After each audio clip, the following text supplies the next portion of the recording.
Nothing tastes better than liquid coming out of a StockCharts TV mug.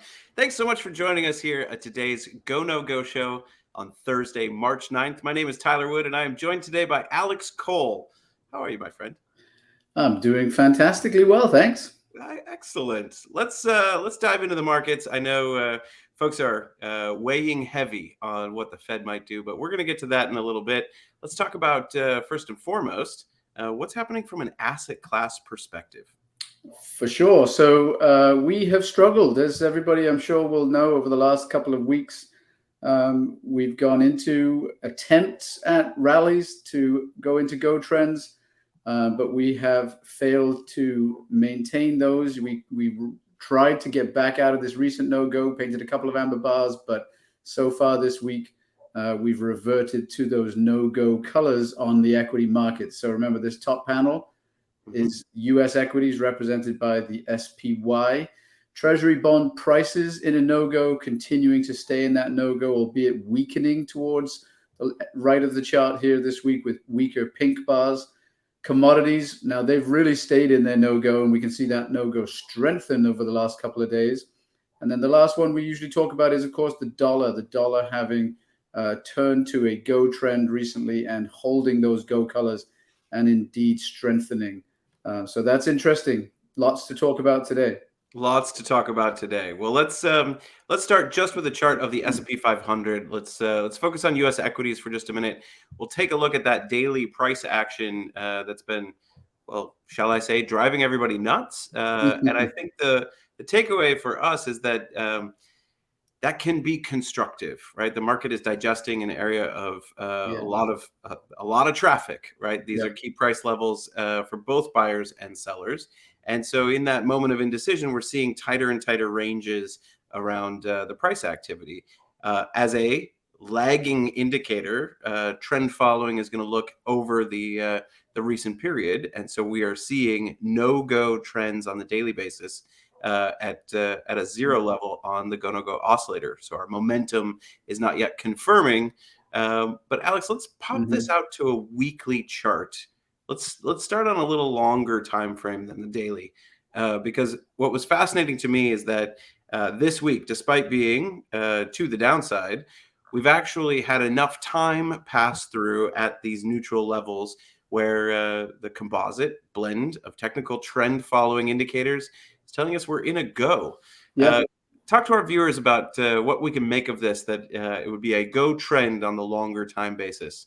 Yeah, and you can see why. I mean, this week hasn't been particularly good, but taking a look at the chart overall, we're seeing higher lows, right? This would be the second consecutive higher low after a slightly higher high that came during that amber go fish period. We can see how the oscillator crossed above zero line into positive territory and has been finding support there and is now back at that level. So you can see that there is enough happening to have caused this to happen. And we love to talk about multi-time frame analysis. So the fact that we're seeing perhaps the beginnings, of course, this is Thursday lunchtime, lots can happen, and this bar will continue to update until tomorrow's close, of course, because this is a weekly bar. Should we fall lower, perhaps we'll see this change. But if we stay at these levels, we may well see this first go bar since really about a year. Now, if you don't mind, I'll go back to that daily, because within the context then of the larger time frame, if this is the start of some change on the weekly, then we can look down to the daily and look at this with our perhaps a context that makes a lot of sense. We're seeing generally higher highs and higher lows. And now if this becomes a go trend on the weekly, we'd get very excited about the first move back into a go trend on the daily. Then you'd be seeing a go trend emerge with the larger time frame also in a go. And that's, of course, when we stack those together, that proves to be more reliable. So we're looking at this now in the context of perhaps a larger time frame go trend. Absolutely. Well said. Coming back to Charles Dow 130 years ago about the market moving in multiple time frames, and that we need to be aware of, if not objectively trade in the direction of that primary trend. Alex, talk to us about what's going on in the lower panel with the GoNoGo oscillator being right at the zero line. Looks like volume is drying up a little bit, lighter lighter volume as we build the squeeze. What would be the next indication you'd be looking for to see that price trend change back into go territory? Yeah, I mean, if we fall horribly today and tomorrow, we'll likely be rejected by the zero line and move back into negative territory, which would tell us that this no-go would be likely to continue. And that would probably be enough to make the weekly not finish with an aqua go bar, right? So right now, with the trend being a no-go and the oscillator at zero, if this trend is to continue, we would expect the oscillator to be rejected at zero and move back lower into positive territory. Now, if it doesn't, and we find the oscillator breaking above the zero line into positive territory, then that tells us momentum is actually positive. And that lines up then a little bit with the larger time frame move to a go. So we'll be looking very, very closely at what happens at the zero line here. Will it follow the trend of the daily, or will it break back into positive territory, allowing us to sort of take this no-go perhaps a bit with a grain of salt? We also see that there's a squeeze grid building here as the oscillator remains at the zero level for successive bars. We're seeing the grid of the GoNoGo squeeze climb. So that in itself also shows us a little bit of uncertainty, a little bit of a pull, a tug of war between the buyers and sellers as price volatility shrinks. Absolutely. Now, what technical analysis can teach us is that other asset classes are going to have an effect on our equities. So let's take a look at some of the global macro forces that are impacting trading decisions this week. Let's start with the TNX. That's the 10-year Treasury Yield, which is going to give us sort of an indication on that rising rate environment, some of the headwinds that we have seen for equities and risk assets more generally. Alex, what are we seeing in terms of a trend right now? In the asset class heat map, we saw Treasury bond prices are selling off in no-go trends, which means the opposite is true for yields or interest rates. It looks like we're in a weaker form of a go trend on sovereign bond yields. Absolutely. So we saw the go trend come back, and we saw it strongly move through these bright blue bars. And we've seen it move sideways, and we've seen a bit of weakness as the GoNoGo trend is now painting successive aqua colored bars. And that's, of course, allowed the oscillator to fall to the zero line from above. So now we're going to be looking to see if there's support at this level, which would allow that go trend to continue. And of course, we know that rising rates have an impact on equities as well as everything else. Now, our practice here at GoNoGo Charts is not to predict, forecast, speculate, and I can't tell you how many headlines I've seen this week, Alex, about Chairman Powell opening the door for higher, faster rate hikes, and is he more hawkish now than he was before? I think it's really powerful to have a set of tools that give you an objective view on what's actually happening, and right. We can respond in real time. We can react responsibly to what's happening in markets rather than sit on our hands and speculate about what might be in the future. So that's really helpful to see the TNX in this regard. Let's take a look at a few of our other asset classes. We saw commodities in a strong no-go trend. Let's take a look at U.S. oil to start with, and check in on our energy sector as well. Yeah. This is the chart we've been looking at over time here. We've been seeing oil prices move gradually lower.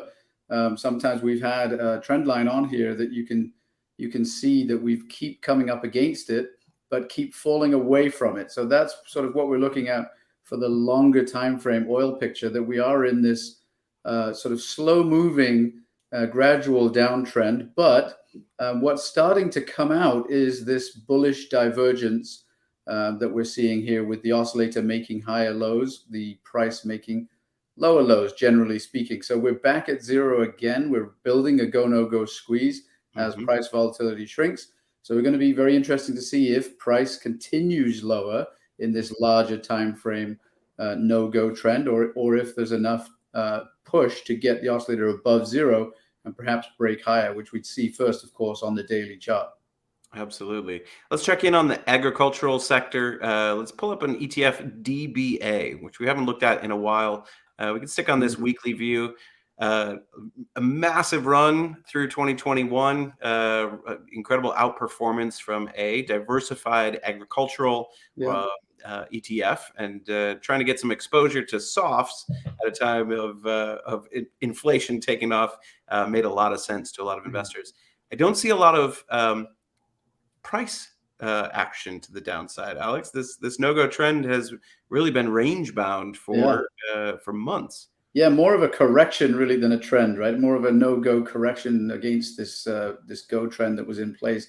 People talking about the, we've probably heard it for the last couple of years about the super cycle that may be present in commodities. Well, if this is a pause, if this is a pause, then perhaps this is just a sort of a sideways correction.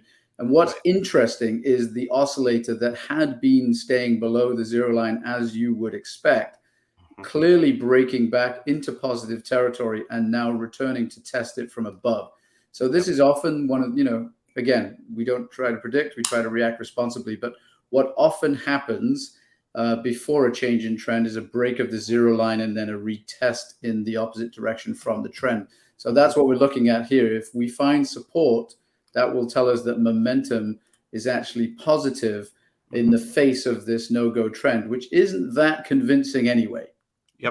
Yep. The composite blend of trend following indicators that are in the being computed in the back end, they're showing us that we are still in that no-go trend, but it's important to have context in the sense that the price action has not been prohibitively destructive to a lot of the gains that were made in 2021. Really helpful, Alex. Let's take a look at gold. Let's check in on precious metals. See if we've found that safe haven asset that investors were looking for in that sharply rising rate environment. What looked like some constructive evidence even within the no-go trend last week. Rejected back at the zero line, trend continuation icon, and the trend conditions strengthened to those purple bars, our stronger form of the no-go trend. Anything else we should be keeping an eye on with gold? No, you said it all. We've got the oscillator working in conjunction with the trend. And that's what we're looking at. And that was rejected at the zero line, as you'd expect in a healthy no-go. So we're seeing trend continuation to the downside for gold. Absolutely. And so the corollary to gold has got to be the US dollar. Let's we use UUP, which is an ETF proxy for the dollar index. That way we get a look at volume, and it tracks very closely to the dollar index. What are you seeing this week in US dollar traffic? A really nice bounce. I mean, the dollar returned to a go trend. It's incredible how often the scenarios play out in a way that you could start to understand. And after a strong move lower, the first thing that we saw was this clear break on heavy volume of the oscillator above zero. That led to the transitionary amber go fish bars that often appear between trends. And then when that go trend is identified, a lot of times we will look for that retest. And so we've got the go trend in place. We saw that it got a little overbought with that counter trend correction arrow. Prices consolidated against the trend. And then we're looking, of course, for support at the zero line. And it was found, it bounced right away. No riding the zero line, just a quick bounce off zero back into positive territory. So that gives us this go trend continuation icon. So on the dollar, we're seeing a go trend in place, and we're seeing some confirmation in the form of the continuation green circle. Absolutely. This is trend following 101. When we have an established uptrend and we see a momentum confirmation, a resurgence of momentum in the direction of the trend, that really gives credence to the probabilities that we're all using to manage our investments. Now, an uptrend, a go trend in the US dollar is going to be a headwind for emerging markets and truthfully for a lot of risk assets. Can we step out from the daily view, Alex, and just take a look at this on let's start with the weekly, and we might even bounce out a little further. Let's take a look at this on a monthly view as well. Right. So crazy bar in the COVID-19 collapse right as that was taking place. But when you see it on this longer time frame, that that really looks like a recovery, a flag or pennant, Yep. and we're seeing that grid form on the GoNoGo squeeze of the oscillator. Certainly seems like a coiled spring to me. Right. It's the same concept. Go trend established, a little bit of a correction against, and a retest. So that's where we are now. Will we find support here at the zero line? Absolutely. Excellent. So let's turn our eye, as we always try to keep an eye on cryptocurrencies. I like looking at those, RelMap against the S&P 500, just to see how those have been performing, perhaps the riskiest space of risk assets. And throughout 2020 and 2021, they were performing a lot like technology stocks, high correlations to those long duration equities or even unicorn companies, non-profitable technology firms. This week, we're seeing cryptocurrencies fall out of those recent go trends. Yes, and this is the chart now of Bitcoin in the top panel, and we've got Bitcoin relative to the S&P, we've got Ethereum relative to the S&P, we've got Cardano, and we've got Ripple. Those some of the largest by market cap, and you can see how that quite sharp move higher that everybody was excited about has now rolled over back into a no-go trend on a pure trend basis for Bitcoin, as well as relative to equities. And you can see this was quite a nice fast move. We certainly aren't disappointed if we took the ghost around about 17,000, and then we used some risk management perhaps to get us out around 23. But it hasn't lasted perhaps as long as many would think, and that has rolled over now on a relative basis across several of these cryptocurrencies to the S&P. It's really powerful stuff, Alex. I don't know the first thing about lower level protocols, I think I understand what blockchain technology does. I don't understand what the coins are really worth from a fundamental or intrinsic value statement. But we can still invest in these sectors without a perfect understanding of what the technology does or how the coins are operating, just by using our technical tools, right? So we look for absolute performance and relative performance. We can have even if we just did an allocation that was market cap weighted, right? 1 or 2% of the portfolio, just to dabble in something that was leading the equity space. And I think what's interesting is you can look at the relative performance almost as a sort of way to get you ready, right? So you're looking at something like this, and you can see that relatively cryptocurrencies started to outperform a little before they took that go trend. So when you see this happen, you can say, okay, well, perhaps I'll look more seriously at the next go in Bitcoin, because we're relatively outperforming the equity markets as well. Absolutely. That's the case with all of this cross-asset work, all the intermarket analysis that the great John Murphy has taught us all. It's that even if you are only an equities trader and you don't dabble in futures, there's a lot of information to be gained from fixed income, currencies, and commodities markets. So, yeah. Alex, thank you so much for that. Let's switch out of our asset class views, and let's take a look at the sector groups of the S&P 500. Where's the leadership? Where are the laggards? How do we want to be thinking about our tactical asset allocation for this week? Some very interesting changes I noticed in the consumer discretionary and the industrial sector. Yeah. That's where we're going to spend our time today. But walk us through this heat map. Tell us what we're looking at. Yeah, it's a bit of a, I think people, again, I've used the word excited a couple of times already today, so I hate to do that again. But I think people were excited about the outperformance coming from the growth sectors. That's usually something you can get quite bullish about. So seeing the discretionary sector return to a relative no-go is perhaps not to everybody's cup of tea, but we still are seeing outperformance on the tech space as well as communications. And like you said, the one that's really become an outperformer and remained an outperformer, we were talking about materials as well last week, trying to recapture some of that outperformance, but that hasn't held. It's industrials that has entered a strong relative outperformance. So that's something to keep an eye on. Absolutely. My co-host on the CMT Association podcast, Fill the Gap, David Lundgren, has written extensively about the momentum crash. So at the turn, when we're coming out of bear market territory, what we see is a rotation into the sectors that were most beaten down. And we've talked about this on our show the last several weeks. There's some great pieces that Dave has written and published freely on LinkedIn. But what we're seeing now, with the industrial sector coming back into a leadership position, is for those who've done their history, what we would expect, that the leadership groups through the bear market regime tend to become your leaders in the next phase of the bull market.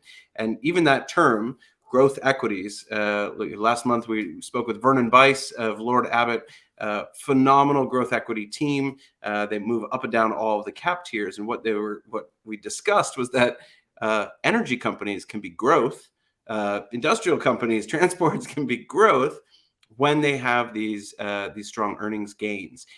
So by definition, right, what you're talking about with technology, consumer discretionary, and communications in 2020 and 2021, the stay-at-home trade, if you will, a lot of those long duration equities were so beaten down that at the turn, right, at the start of this new year, they had a lot of territory to regain, and they became leadership.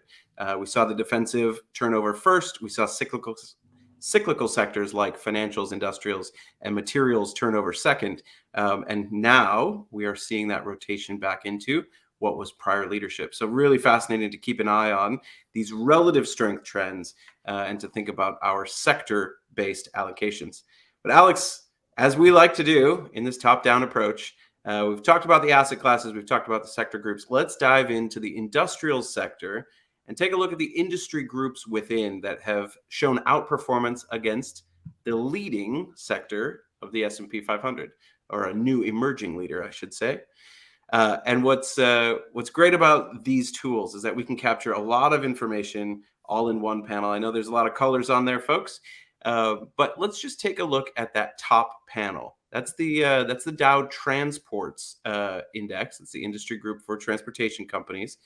And we can see that outperformance of the industrial sector began in January.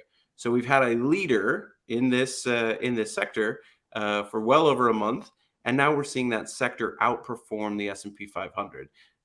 So this is the process that Alex and I go through every week. This is what we work with our institutional clients on, is to dig down, to dive deeper, so that you can have concentration in the areas of the market that are leading rather than lagging. And so one piece is that sector bet, but then we got to dive into the industry groups as well. Yeah. And so, Alex, if we want to just take a look at a couple of firms within the transports index, within the transports industry group, let's take a look at Old Dominion Freight Lines. ODFL is the ticker. And we're seeing an absolute uptrend as well. Obviously, taking the stairs on the way up. Let's talk a little bit about trend following and where we're at right now on this chart. Yeah, and what you see here is that a go trend has been established. We know that we aren't in a go trend on the larger index, the S&P 500. So there's some outperformance there. We've had a nice move up. We've corrected against it, and now we're back at zero as a go-no-go squeeze builds. And we'll look to see if we can rally off that zero level. Will we see trend continuation and then an attack on these prior highs? So if momentum comes in to support the go trend, then that's what we'd be looking for. See if we can make a new high, taking out these highs from earlier in February. Another one of those sub-industry groups that was outperforming was the steel index as well. And that was a note that I put out on Monday, and we looked at something like, I think we looked at US steel. So within that sub-industry group, you can get a sense of a couple of these different subsectors that are outperforming. So maybe I'll pull up US steel real quick. Just before you pull up US steel, on the transports, right? We took a look at Old Dominion. Type in the ticker ULH. Sure. Just to illustrate the point that, so within a sector, you can have leaders and laggards. Absolutely. Within an industry group, you have leaders and laggards. Yeah. And so the challenge for all of us investors is, how concentrated do we want to be? Holding individual names can give us that outperformance, and we want to differentiate our portfolios from the benchmark. After all, that is how we beat the benchmark, by holding things that are outperforming the benchmark. But I just wanted to point out that not all transportation companies have a chart that look like Old Dominion or Warner Enterprises. So right. Yeah. Let's go back to the steel example. Absolutely. So this is just an example of outperformance. Consistent go trend, making higher highs and higher lows. the oscillator generally being supported by the 0 line, and we're back there again now. So we're looking at whether or not this trend will continue, and the first sign will be whether or not we find support at the 0 level. Absolutely. Absolutely. Ladies and gentlemen, it's been a pleasure to talk with you every week here on the GoNoGo show. This is Thursday afternoon at 3:30 p.m. Eastern, right here on StockCharts TV. If you're watching this on YouTube, that's great. Make sure you also check out the GoNoGo Charts YouTube channel. And we just really want to appreciate everybody for your time and attention. I know there's a lot of content out there. I certainly encourage all of you who are learning for the first time to check out a lot of the other shows on StockCharts TV, and just look for that CMT mark after folks' names. That really is an instant sign of at least the fact that they have invested some years of their life learning these tools and might help you steer you in the right direction. So from all of us over at GoNoGo Charts, thanks for listening, and we'll see you again next week.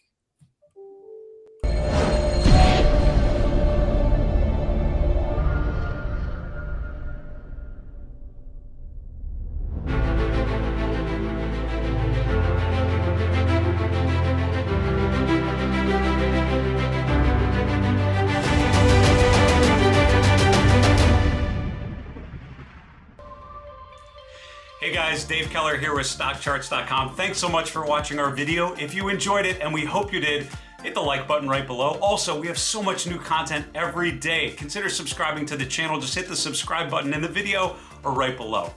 Thanks for watching. Stay safe. Have a fantastic day.